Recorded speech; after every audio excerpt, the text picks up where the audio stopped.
ગવે શસ મહિનો આવી રહ્યો છે અશુભ ભાઈના ઘેર રમેલ થાય દાડો ખમા મજા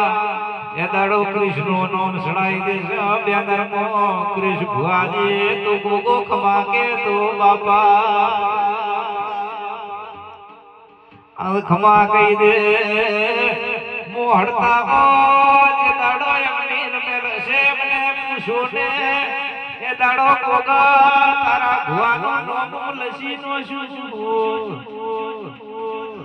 વેશક મહિના મોર મેલ મો તારા નામ લખી નો તું આજ ખમા કહી દે ના